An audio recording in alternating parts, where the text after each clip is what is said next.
Sure. Hi, everybody. My name's Amanda McCarty. I work for the National Oceanic and Atmospheric Administration, NOAA. Hopefully, you all know what that is, but you never know. Occasionally, enter and more people don't.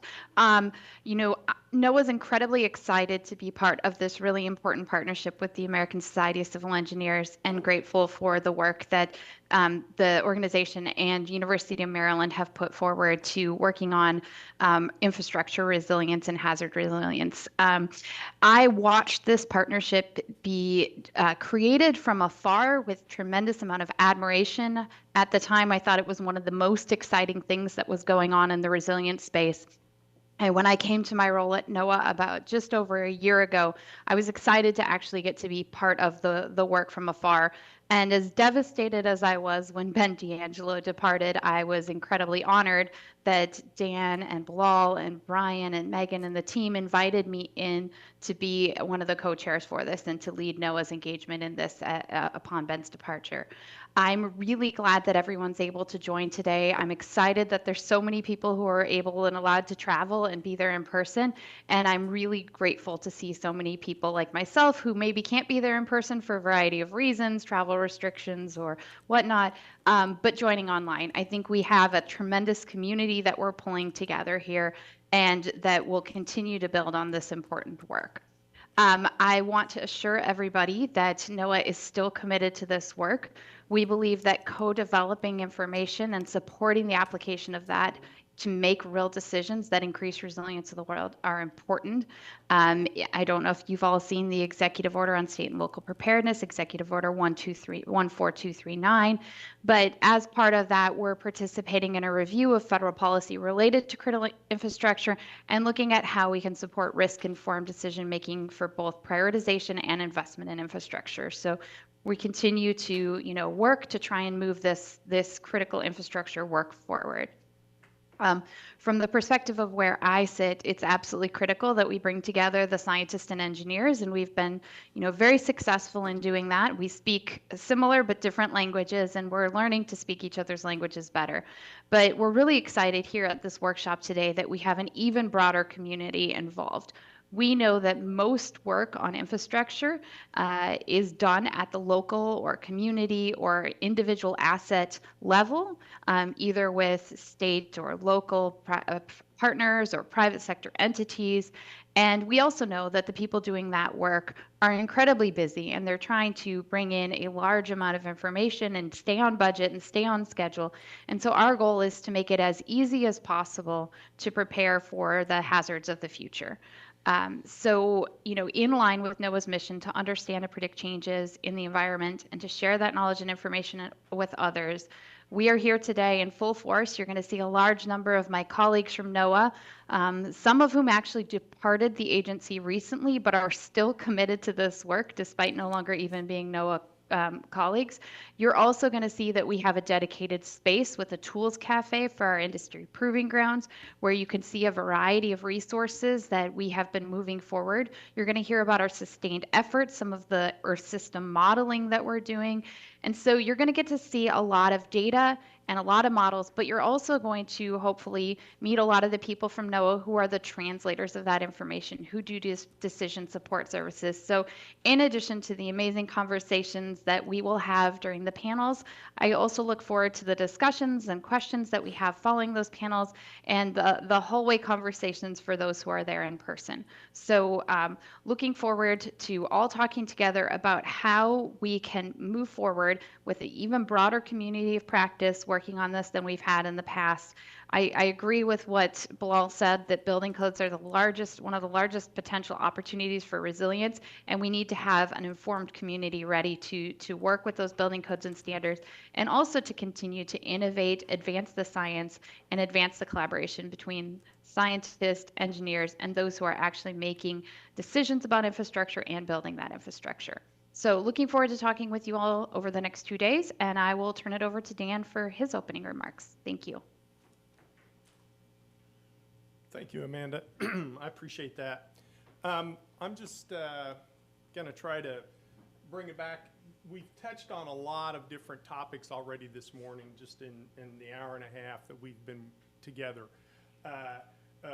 I think what we're trying to do here, we've had a tremendous amount of success, I think, building bridges between our federal partners, especially around climate science, environmental data products. I think that conversation has become very rich, very deep. We have federal scientists actively engaged in ASCE 728, Chapter 36. You'll see, at those meetings, you see NOAA people participating regularly, folks that are funded by NSF, NIST, et cetera. So I think that engagement that we started out to try to promote 4 or 5 years ago between the climate science community and civil engineering, I think has progressed. I'm very proud of that work. We have a lot of room to grow, and we have to make sure that we nurture those conversations. But I've come to believe that we can address the larger issues of resilience, how to reduce costs from disasters, et cetera, through civil engineering practice. I think we've made a lot of progress there because we've had this communication. If the climate scientists, if the environmental scientists are allowed to collect the data that's needed, that's been prioritized by civil engineers, that work continues. We have to nurture that. Civil engineers then, with that additional information, have done great work in terms of how do we change engineering practice to accommodate these changes in the environment in which our buildings and systems have to function. I think we've made good progress there. We have to continue to do the good work, but we're not as far along as we would like because we're still understanding, still trying to engage with the people out there that make financial decisions and trying to understand some of the headwinds we run into. So I've just got a kind of a few quick slides here. Obviously, I kind of try to chart things like, where is the larger risk management community? What do they see as emerging risks? If you follow reports like the World Economic Forum here, you see from year to year, it's kind of a changing constellation of what seems to be posing the greatest risk and uncertainty in the financial markets in any given year. If you've been following this for a few years, you know that weather and climate extremes constantly is part of that calculus. There might be something that comes up, a geopolitical instability somewhere or whatever that might crowd it a little bit for a year, but then within another year or two, it's right back to understanding weather and climate extremes. Next slide, or am I advancing? Either way. Okay. So even, if you look at a variety of different time scales, it's, extreme weather continues to be a hot issue. So I think we have to understand how this larger ecosystem, this financial ecosystem, interacts with the work we do, and how can we inform it? How can we be informed by it? Next, please. And I think the way this kind of manifests itself is, we're putting out standards. We're trying to incorporate those into building codes. We work very hard with a lot of partnering groups to try to advance the idea of hazard-based building codes, but we only get a limited amount of penetration. We might improve our score year to year, but for the most part, the vast majority of jurisdictions either have building code, either do not have hazard-based building codes, or they're based on older, earlier versions of our standards. In other words, they've been watered down in some respect, and then there are areas where they just don't really exist. So what's the impediment there? Why do we have problems? Even internally within ASCE, when we're working on these standards and we're trying to put a little bit more teeth into them or a little bit more science-based approaches, we reach resistance within the committees. So clearly, not everybody is quite on board with, we need really rigorous engineering standards, and those need to be incorporated universally into hazard-based building codes. So we have to understand that resistance. And so that's part of building the business case, which is the theme here of the next 2 days, is understanding that larger environment in which we're trying to affect change, understand what those concerns are, and then try to incorporate them into our thought processes so that we can, try to make more progress in the adoption of some of this technical information. I think that to me is what's excited me about the next couple days, this opportunity for engagement. I think, I'm going to challenge the people in the room, the people online, think about this a little bit from, we might all be in agreement here, but what is that contrarian voice?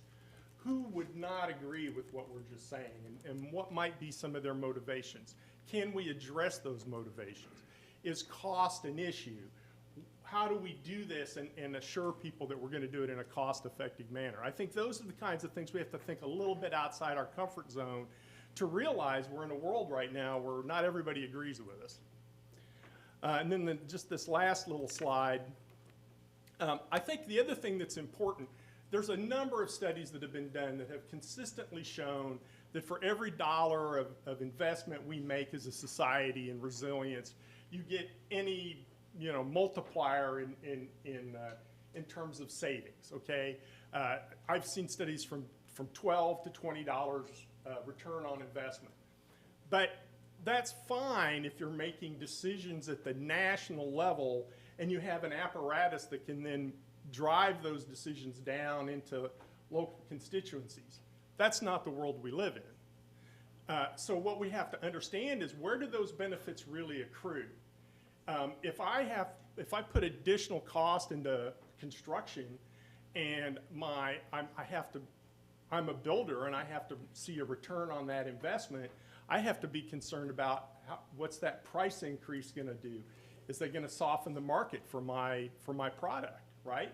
So, we have to understand, where does this benefit accrue? What's the incentive for builders to put more money into construction and then have to charge to recover that money?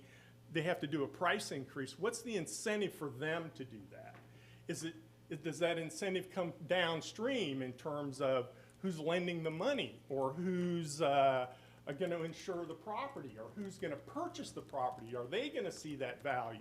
So I think, we have to understand a little bit better, at a little bit more detail, some of the results that were in this NIB study.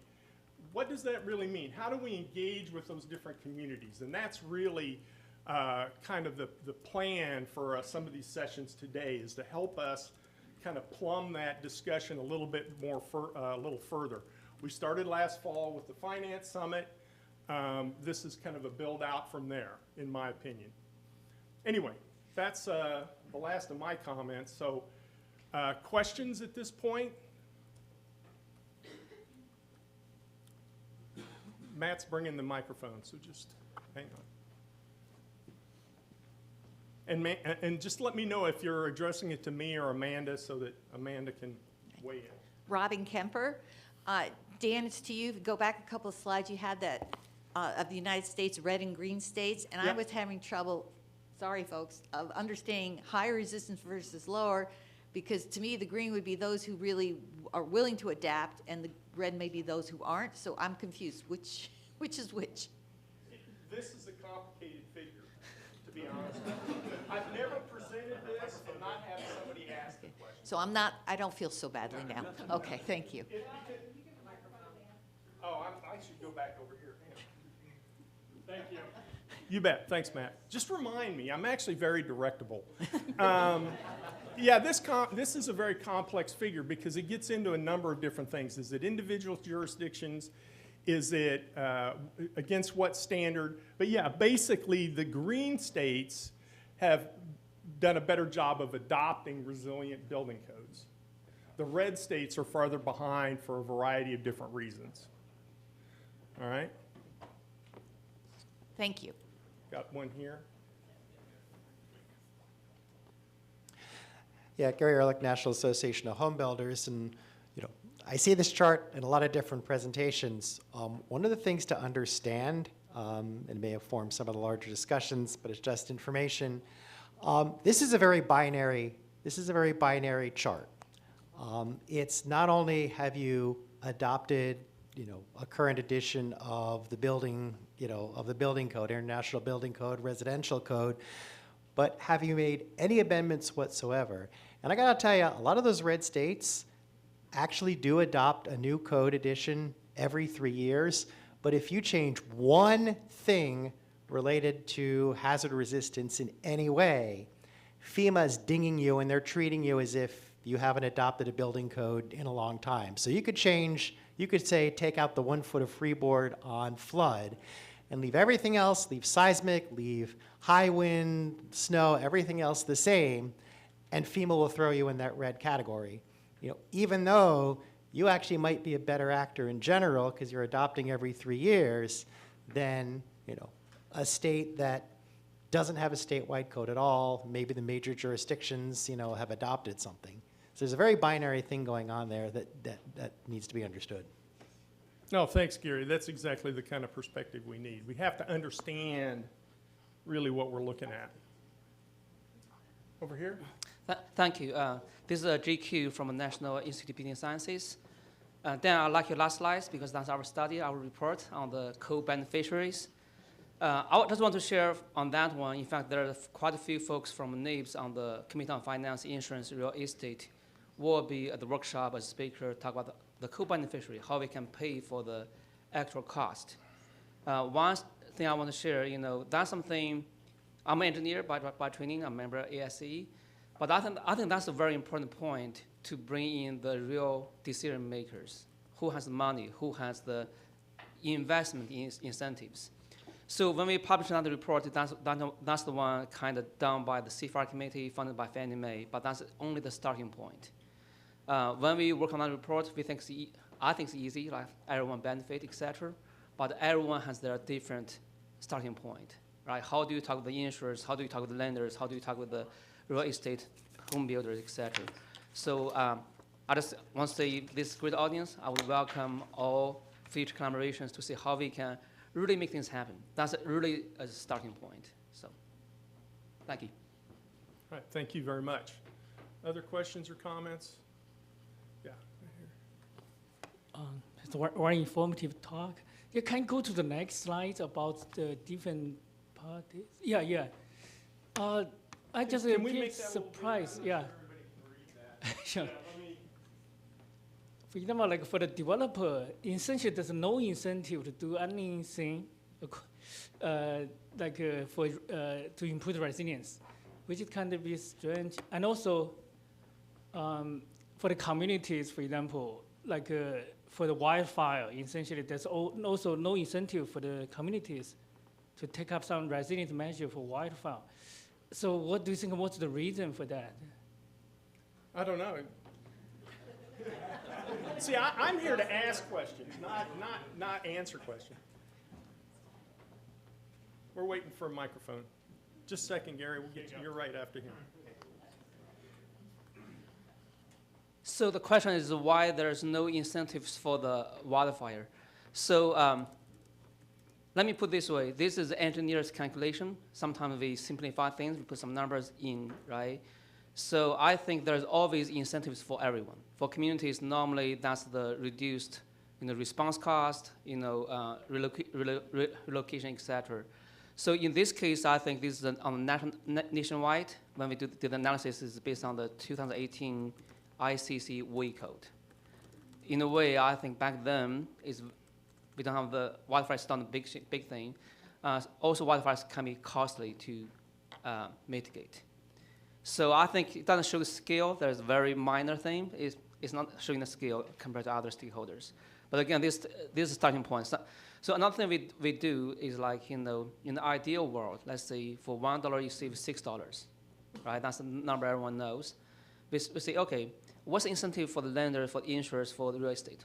The engineer way is like, maybe let's give everyone the same BCRs. The developers wanted to, for every dollar they spend, they will save $2. For lenders, wanted to. Let's use that example. But in the real world, that's not how it works. Everyone have different staking point, starting point. For insurance, can be simply, that means things uninsurable that now be insurable.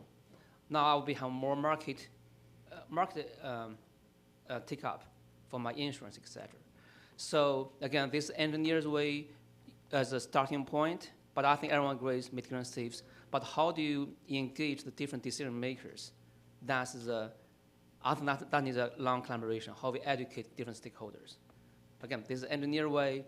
I think this is a simple way to start the conversation. Yeah. Excellent. Thank you. And then, Dan, can I come in on this quick? This is Amanda, sorry, the voice of God. disembodied voice, or sorry, something. go ahead. It's weird, I know. I was just gonna say, one of the reasons we designed the program the way we did over the next couple days was so that we could have such diverse people in the room and having some of these conversations, right? Economics are one way to characterize incentives, but they're not the only way to characterize incentives. And I think that, you know, with the case of wildfire, it was mentioned, I think 2018 data, there's been some pretty brutal wildfire seasons since then, and so awareness of what this can look like is probably higher. And we do see that after major disasters, there often is increased attention, not just because of the economics of it, the cost of the disasters, the losses, but also the loss of life, the loss of income. You know, NOAA sits in the Department of Commerce, as does our sister agency NIST, and so we do think about some of those economic benefits, but we also have a loss of property and lives that we're responsible for as well. And you can't economize all of those things as easily. So, you know, we're going to hear from representatives of other types of angles, not just the economic angle, but over the next couple of days. And I hope that we will also get a deeper understanding of the complex decision-making space that these entities are in, where the economics fit in, but where sort of the non-economic indicators and levers are as well. And, you know, again, I think I sort of said this in my opening remarks, but we need to make things easy. We need to make it easier to do this work, because that sort of activation cost can be a barrier in and of itself. So it's sometimes providing the incentives, but it's also sometimes removing the barriers or the cost to engage. Many communities don't want to be the first to do something. They want to be the second or the third or the fourth. They want to be on you know, the leading edge, but not the actual leader, because, you know, they don't have the ability to make these investments and fail. So I think we'll hear a lot more about this over the next couple of days, and I'd love to have someone bring this same question up and as part of our concluding session. So thanks for letting me jump in. You bet, Amanda. Anybody else in the room? Yeah, I have a comment. Okay. I can go to this one? Okay. Yeah, my comment is there might be a time lag between having an event until things change in a practice. I mean, we see that often. There is let's say, an earthquakes, as an example, you are all familiar with. We'll have major earthquakes, will be changes in building codes, but this takes time. Wildfire is in that category. I think we are in a transient stage because of the events that happened in all over the country. I mean, I can tell you based on my experience with California, after the wildfires they had, there was litigation, utilities at the verge of bankruptcy. They wanted to change rules, and the rules are governed by the commission, the California Utilities Commission. And there is a process for it. There are hearings, public hearings, and so on. And it takes a while until those rules are set up and put in place.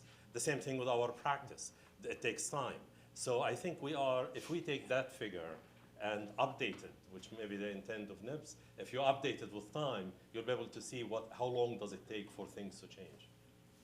I think we are heading that way, but we are in that transient stage. Thank you. Yeah, so. Gary, can you just repeat your name? Oh, say, Gary Ehrlich, National Association of Home Builders. So I'd have to go back and look at the NIBS report, the mitigation saves report itself, but just, you know, being involved currently right now in development of, you know, wildfire codes and standards, one of the things that I hear debated a lot specific to wildfire that may make it somewhat unique among some of the other hazards is, you know, the outcome for your particular building is governed or is affected not, I think more than other hazards, is affected not just by what you do with your own building, but where the other buildings are. So you can increase the wildfire resistance of your building, but if there's, you know, another building 5 feet away from you and, you know, that building, you know, fully combusts as a result of wildfire because it isn't, your building could still be in trouble even if you have, implemented some wildfire-resistant building measures. And I think that's unique to wildfire versus some of the other hazards where, strengthening a building for earthquake, for wind, whatever, I think what you do to your own building has the more significant effect, and except perhaps for windborne debris type considerations, what your neighbors have done doesn't affect as much. And so that building by building, for other hazards other than wildfire, that building by building strengthening probably shows up as a bigger bang for the buck. The other comment I was going to make on the low cost to developers, that's probably because they're, at the end of the day, right, what the developer makes or the builder makes in net profit right after you do the construction costs, the overhead, all the permitting, administrative costs, the cost of running their business, whatever, right? And then the market price of their house, right? It's probably a moving target as the construction cost or other regulatory costs increase, and then the sales price, the price you need to sell for, increases. Along the same lines, right? I think the net profit's going to stay the same. So unless there's a real jump in the market value for more resilient construction, right? They're not going to see a change in that net profit, and so that's probably why that number is so low for the developer. Right. Okay, I've got several people in the room. I do want to just remind everybody that a lot of these issues that we're discussing now are part of what's baked into the panels. We've constructed the panels to bring in, commercial real estate developers. We brought in panels to talk about insurance. You'll see these sprinkled through. So let's try to just, keep these questions should be running through your mind constantly about these incentives. Maria. Yeah, Maria Lehman. One of the comments that I'd like to make specific to that, and by the way, if you've noticed all the presidential officers, ASCE is the hotel ASCE you can check out, but you can never leave. We just stay involved. Anyway, one of the other things that I'm doing with ASCE is I'm serving my last year on the Industry Leaders Council, and our current chair, Mark Pastrella, is LA DPW commissioner. And I can tell you this conversation about homes. He watched his neighborhood go up in flames last fall. He was one of 5 houses out of about 70 that did not go up in flames, a lot of smoke damage, and he's not going to be in it for a while. But he talks about what that looked like, and he had a resilient house. It was a brick house, he had the right landscaping, and he had concrete roof panels on his roof. And so having gone through that, he went to a whole different place when the wildfires happened in January.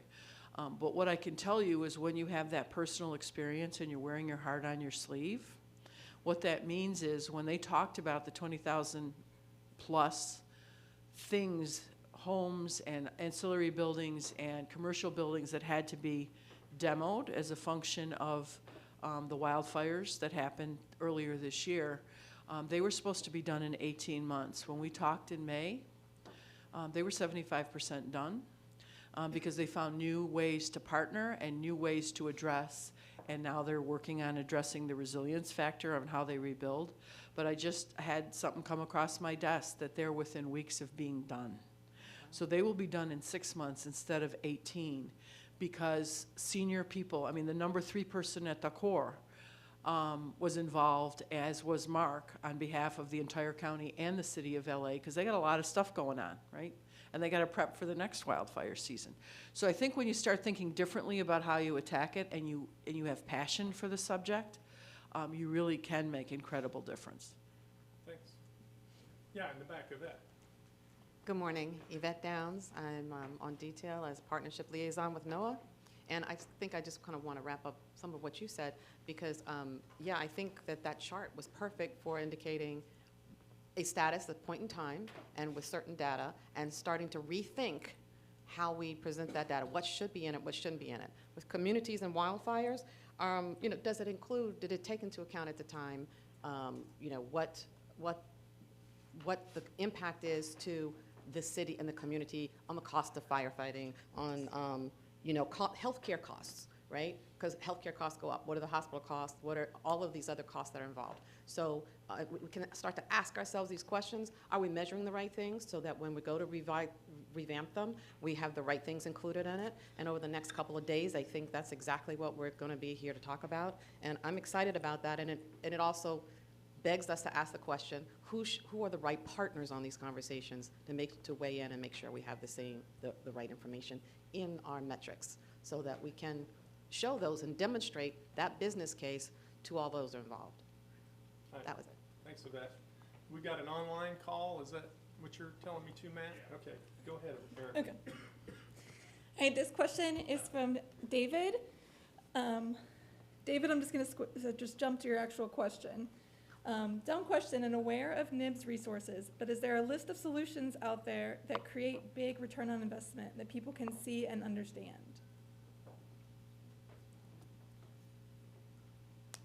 If anyone in the room has an answer for that one, that would be helpful. Maybe that's one that we're going to get to over the next day or so. Yeah, in the back. I'll just say I don't think there is a list, but I do think that there are emerging options out there, and perhaps compiling them is useful. There are things we do know work, right? And so we can make it clear. And actually, I know we have at least a couple speakers later today who will get at this. So. And I buried the lead, and we are trying to develop a list like that with Arise US, and that's kind of what I wanted to know. I'm Lindsay Berger. I'm Vice President of Resilience at the Urban Land Institute, and love that a list is being developed. I just wanted to offer that we've been collecting project profiles of buildings and policies that demonstrate how resilience creates value.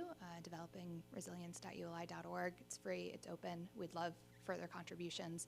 And it highlights things like faster lease up and sale, marketing opportunities, in attracting additional capital, things that would be attractive to developers as well as tenants and owners.